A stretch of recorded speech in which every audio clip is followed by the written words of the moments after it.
Hey guys, and welcome to the Working Money Channel. Is there a potential bank run looming in European countries and, more frighteningly, possibly the United States? Guys, do you know what a bank run is? I know a lot of you already do. I've talked about this on my channel several times. Just to go over it quickly for those of you guys who do not know, a bank run occurs when a large number of bank customers withdraw their deposits because they believe a bank might fail. As more people withdraw their deposits, the likelihood of default increases, and this encourages further withdrawals. So essentially, the loss of confidence in a bank is what causes a bank run. People panic, go to the bank, withdraw their money because they think the bank will either fail or because the government or the banking institution has, imposed something like negative interest rates. So in fact, if you keep your money in the bank, they will actually charge you money as opposed to you accumulating interest. And so here's just a Wikipedia link of a list of some of the bank runs that have occurred over history. Most notably in the 1930s, many bank runs occurred during the Great Depression. We've seen them through the 70s, 90s, 2000s, and into the 2010s as well. The reason I'm mentioning this is because it's getting a little scary out there, and I don't know if you guys know what this Executive Order 13603 is. This was an order signed by President Obama back in March 2012. The purpose of this executive order is to delegate authority and address national defense resource policies and programs under the Defense Protection Act of 1950. It provides a framework and authority for the allocation or appropriation of resources, materials, and services to promote national defense. So, in the case of an emergency, what the government can do is say, hey, you used to drive a cab, now that cab is going to be turned into an ambulance because we need to bring sick people to the hospital. Stuff like that. Now guys, I'm not making this video to alarm you. I'm not saying there is going to be a run on the banks. The reason I'm bringing this up is because we are living in unprecedented times at this moment with the beer flu going around, and so governments are more likely than ever to impose something like this at this point. I'll tell you something right now. 2 weeks ago, I wouldn't have even thought about making a video like this, but I think it's important that we look at what's going on here and possibly the implications that it could have for cryptocurrencies. Let's keep moving along. So the Executive Order Invoking Defense Protection Act in the case of the beer flu. So guys, this just out from yesterday. President Donald Trump signed an executive order Wednesday prioritizing health and medical resources for the beer flu response. Now, I will link this article in the description for you guys if you want to read the whole thing with regards to the details, but I'm going to go down here, notwithstanding Executive Order 13603. This is the one we were just going over. The authority of the president conferred by Section 101 of the Act to require performance of contracts or orders other than contracts of employment to promote the national defense over performance of any other contracts or orders, to allocate materials, services, and facilities as deemed necessary or appropriate to promote the national defense, and to implement the Act in Subchapter 3 of Chapter 55 of Title 50, United States Code, is delegated to the Secretary of Health and Human Services with respect to all health and medical resources needed to respond to the spread of COVID-19 within the United States. So this is being enacted, and technically then what your government has is the right to do what I was suggesting, possibly taking your car, turning it into an ambulance for the time being because of the state of emergency we're in. Now, will this affect people's bank accounts? That is still a question that is up in the air. We haven't gotten to a point where that has been needed, but like I said before, this is something we all should probably think about, especially those of us who are in crypto. So the worst possible interpretation department, an explanation. Of course, internet crackpots imagine that the purpose of the order was to take their house, their pickup truck, their gun, so on and so forth. The boring truth is that Obama's order was simply building on a previous bill called the Defense Protection Act, which allows governments to control vital resources to ramp up defense industry productions. For example, it could require Elon Musk to stop producing Tesla cars and start building military vehicles. So that's just one example. It could also require Microsoft to commit a sizable number of resources to work at breaking an enemy code. But what it could also do is give the government the power to use their resources, as stated in the Act, to do what they see fit, including seizing the money that you worked very, very hard for from your bank account. This could possibly cause a run on the banks. And guys, I've talked about this in several videos in the past. The run on the banks in Cyprus that occurred in 2013 was a boon for Bitcoin. Bitcoin was the major cryptocurrency at that time, and it saw quite the rise because of this incident. So imagine you woke up one day to discover your bank account had been raided by another country's government. Just like that, $1 in every 16 of your supposed safety money is gone. If you're wealthy enough, you have more savings, it could be $1 in 10. Isn't a nightmare the opening chapter of Kafka's story? A Bond villain plot to start a bank run and bring down the government? Nah, it's just the new reality facing bank depositors in Cyprus. So again, guys, this from 2013. I will link the article in the description for those of you guys who want to read more about this, who want to learn more about this. And this was written on March 18th, 2013. I have up here the Bitcoin chart from way back then, bringing you guys back to early 2013, and Bitcoin had seen one of those parabolic pumps as a result of the bank run. Okay, it had been noted before that people who were worried about their hard-earned money were trying to find, a safe haven to store their money, and Bitcoin was the solution.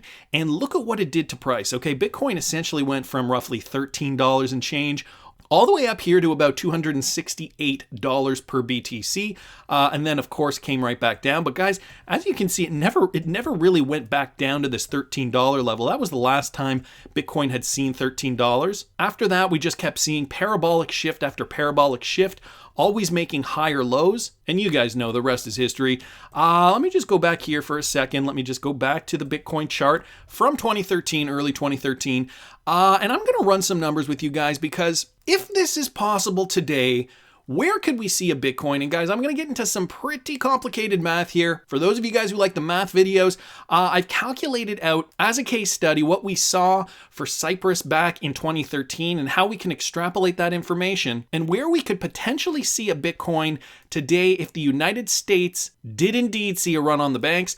I also added some other countries here. So let's get into this first. So January 2013 to April 2013, Bitcoin went from $13.52 to $268.67. Okay, that was around here. That was this ramp up, this parabolic rally caused by the run on the banks in Cyprus. So Bitcoin had gained 19.8 times its value at that time. That equates to about 1,887%. Now, what we have to remember is that the market cap at that time was very, very different than it is today, okay? And so because of lower liquidity, because of less inventory, less Bitcoin in the market, the price was going to go up quicker based on what was going on in Cyprus. Now, of course, guys, it's hard to pinpoint the exact numbers here, so I am letting you know out of the gate I am going to take some liberties with these numbers, but it just gives you guys a sense of where we could go today. So market cap was lower than it is today, and I couldn't find any historical information to get the exact market capitalization in early 2013 or late 2012 for that matter. When I go to the historical market cap page on CoinMarketCap, it brought me to mid-2013, and that's where I could find that the entire crypto market, which was essentially made up mostly of Bitcoin at that time, was about 931 million, okay? This from July 2013. So what I did was I plotted that out on the chart here, and this is roughly July 2013.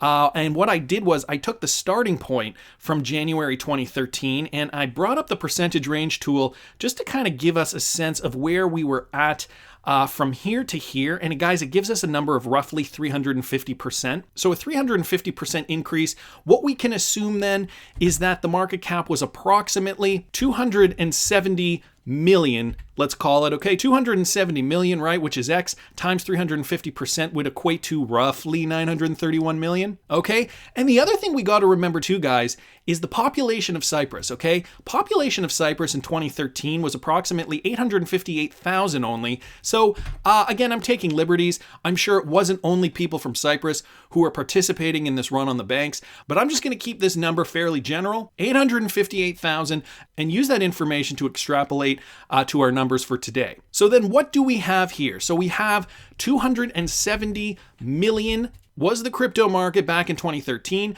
divided by the population of Cyprus, which would equate to a market to population ratio of about 314.7, okay? Let's remember that number. Well, I have it written down here, so we don't have to remember it, but you guys get my point. That is the market to population ratio. Now, let's look at today, March 2020. Right now, Bitcoin is trading at about 5,417 per BTC. It has gone up a little since I was doing my numbers on this, but let's just take a look here. If we go back, or rather forward to the market right now, Bitcoin trading at, it's about 5,417 as I've mentioned. Okay, so today though, the crypto market cap is 164 billion. So there's a lot more money flowing around.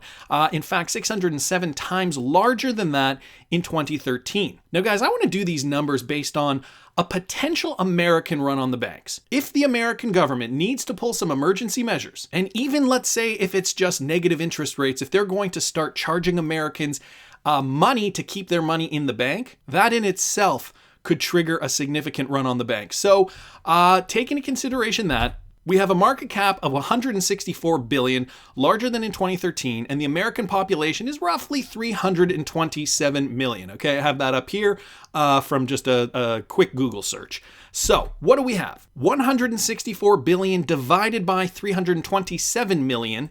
That would give us a market to population ratio of 501.5. Now that means there's actually more liquidity to population in the market today. There was less liquidity back then, which meant more volatility, which meant price could rise higher in 2013.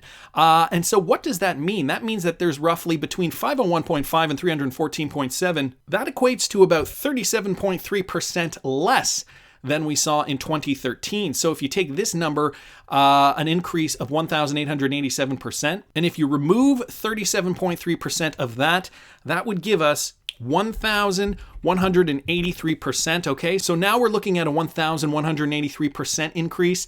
And so for Bitcoin, if Bitcoin's trading at about 54.17 today, that would mean that if the United States only saw a bank run, and again, guys, I'm taking some liberties with these numbers because we know there is a lot more than just American money in American banks. Globally, everybody around the world invests in America. So I think these numbers are actually quite conservative considering. But even with just the American population, not even considering the rest of the world, that means we could possibly see a Bitcoin increase to about $64,083 per BTC. And if we saw that with XRP, we could see XRP increase to about $1.83 just like that. And we know we've seen this happen in the past, right? XRP went from 25 cents to $3.80 in a matter of weeks based on FOMO. So again, guys, I have a feeling these numbers are conservative. But then what did I see? I saw this tweet, and I mentioned this in this morning's video. Paul ADW posts, France will announce this afternoon that the government has now the right to seize your assets. So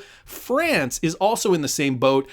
There's this thread here, and people are going back and forth saying, it's not as bad as you're making it out to be. Don't be a fearmonger. And of course, this isn't necessarily going to happen for sure.